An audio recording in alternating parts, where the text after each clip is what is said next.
ब्रह्मर्षि विभांडक बड़े महान तपस्वी और अमोघ वीर थे, अर्थात अभी तक कभी वीर उनका पतन ही नहीं हुआ था।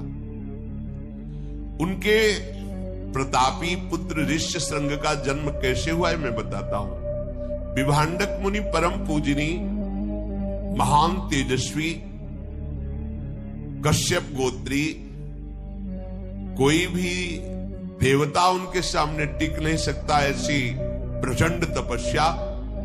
वो एक कुंड में खड़े होकर के जल में मंत्र का अनुष्ठान कर रहे थे। दीर्घ काल तक महान कष्ट सहते हुए मंत्राकार वृत्ति। तस्य रेता प्रचस्कंद दृष्ट्वा अप्सर उर्वशीम। देखो अभी चरित्र सुना, एक तपस्या का और एक श्री कृष्ण मित्र का। श्री कृष्ण अब तपस्या। तस्य रेता प्रचस्कंद दृष्ट्वा अप्सरस मुर्वशीम अपसूप स्पृशतो राजन मृगी तच्चा पिबत तदा। वो जहां जलकुंड में खड़े होकर के मंत्र जाप कर रहे थे, वहीं उर्वशी अप्सरा आ गई और स्नान कर रही थी। शास्त्र निषेध करता है एक बार दृष्टि चली जाए, जैसे आप परिक्रमा लगा रहे हैं, यमुना में कोई माई बहन स्नान कर रही तो दृष्टि संभाली, अगर एक बार चली जाए तो दोबारा नहीं जानी चाहिए। अगर दोबारा उस रूप में देखते हैं तो फिर आपका अंतःकरण मलिन हो जाएगा। अब इतने बड़े महान तपस्वी विभांडक जी कितने एकांत में मंत्र के चिंतन में लगे हैं। अब स्नान से जल का शब्द होता है, तो अचानक दृष्टि गई तो उर्वशी जी स्नान कर रहे थे। उर्वशी जी के रूप को देखकर जो अमोघ वीर थे आज संभल नहीं पाए। उर्वशी ने कुछ कहा नहीं, यहां तो अर्जुन के समीप गई थी। श्री कृष्ण बल और तपस्या बल में अंतर है। उनका वो अमोघ वीर इतना मन व्यथित हुआ, कुछ हुआ नहीं, कुछ नहीं कि उर्वशी को जाके स्पर्श, कुछ नहीं, केवल दृश्य देखा, मन विचलित हो गया। तो एक मनोवाह नाड़ी, अगर मन विचलित हो गया तो मनोवाह नाड़ी स्थित ब्रह्मचर्य को भी स्खलित कर देती है। वीर स्खलित हो गया और वीर उसी कुंड के जल में, और वो लहरों से किनारे आ गया। इतने में एक मृगी प्यास से व्याकुल थी तो जो जल पिया तो एक देव कन्या थी। लोक सृष्टा भगवान ब्रह्मा जी ने उसको अपराध विमोचन के लिए कहा था। किसी अपराध से किसी मुनि का अपराध कर दिया था तो ये मृगी का उन्होंने श्राप दे दिया था। तो उन्होंने कहा था जब तुमसे एक ब्रह्म ऋषि का वीर्य तुम्हारे उदर में जाएगा और एक ब्रह्म ऋषि ही प्रकट होगा तो तुम मृग योनि से मुक्त हो जाओगी। तो वास्तविक ये देव कन्या थी।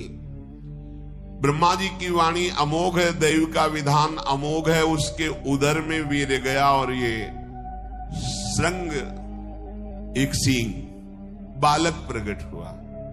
अब वहीं आसपास रहते तो जब बालक को देखा तो विभांडक ऋषि ने ध्यान के द्वारा देखा ये तो मेरा ही बालक है, मेरे ही। तपस्या में संलग्न रहने वाले बनवासी श्री विभांडक ऋषि ने ऋष्यशृंग को अपने पास दुलार प्यार करके पालन पोषण करने लगे। एक सींग होने के कारण उन्हें श्रृंगी ऋषि ऋष्यशृंग कहा गया। उन्होंने जीवन में ना तो कभी किसी स्त्री को देखा था ना कभी किसी पुरुष को, केवल अपने पिता को देखा था बस।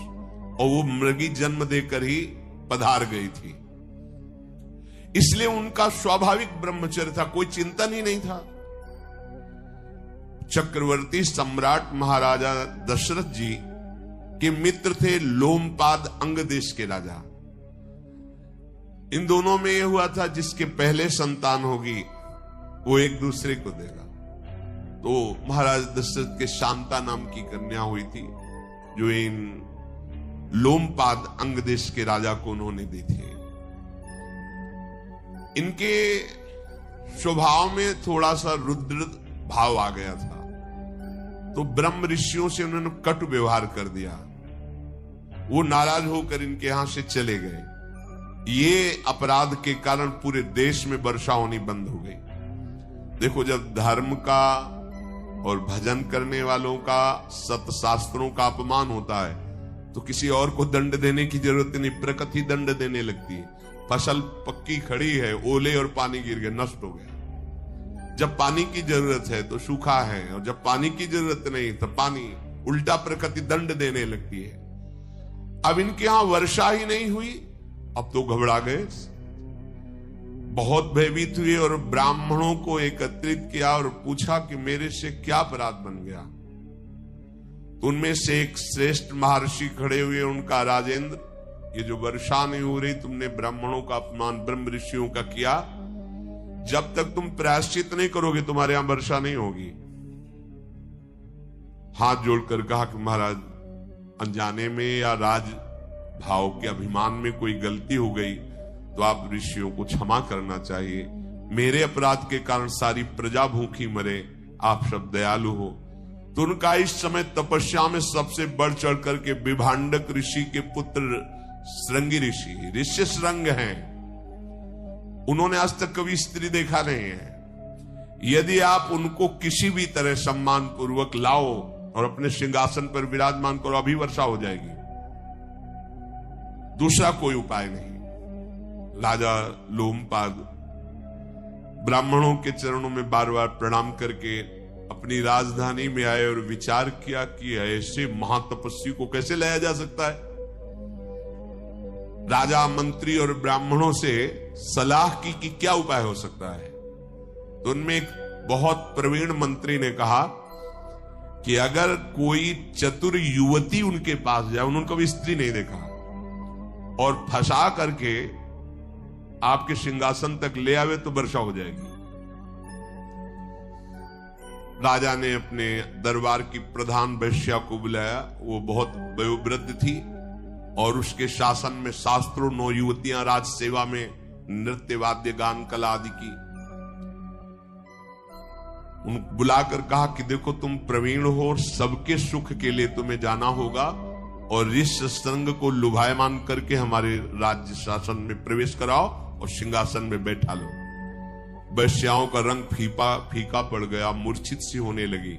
उनका, महाराज तुम्हें पता है, अगर थोड़ी भी त्रुटि हो गई तो भस्म कर देंगे। तपस्या के धनी उनके पिता विभांडक और स्वयं वो, और अगर मैं ना करती हूं तो आप मुझे मृत्यु दंड देंगे। इसलिए मैं, कार्य तो असंभव है पर आपके लिए प्राणों की बाजी लगाकर प्रयास करूंगी। मैं जो भी आदेश करूं उसका तत्काल पालन किया जाए।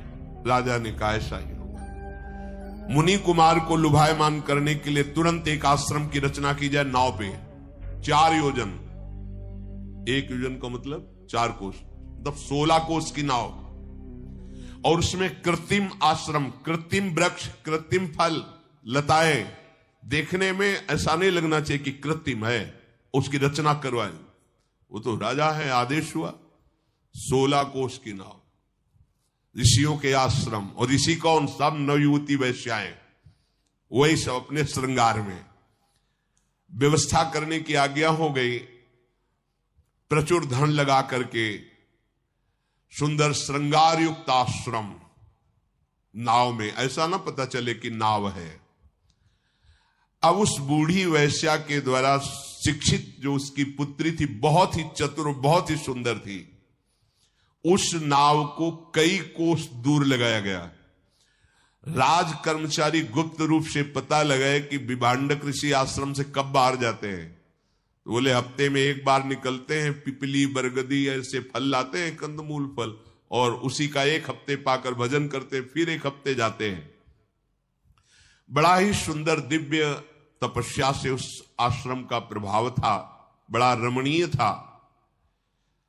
विभांडक ऋषि फल लेने के लिए गए हैं, ऐसा जे ही गुप्तचरों से मिला, उसने अपनी पुत्री को, वो कांप गई कि मैं ऋषि के पास जा रही हूं, पुनः वापस आ पाऊं कि ना पाऊं, क्योंकि रुद्र दृष्टि हो जाएगी तो भस्म हो जाएंगे।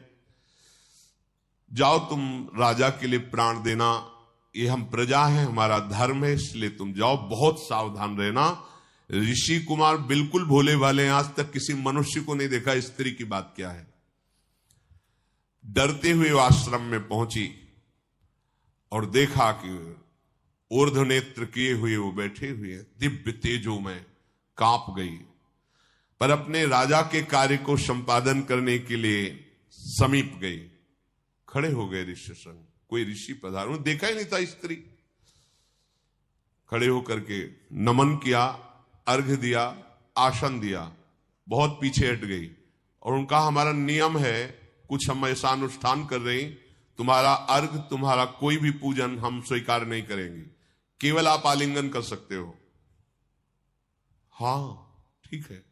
ना तुम्हारा दिया हुआ आसन, इतनी सामर्थ्य है कि वैश्या होकर एक ऋषि के द्वारा दिया हुआ अर्घ और आसन कुछ नहीं, वापस रखो, केवल आलिंगन कर सकते हो।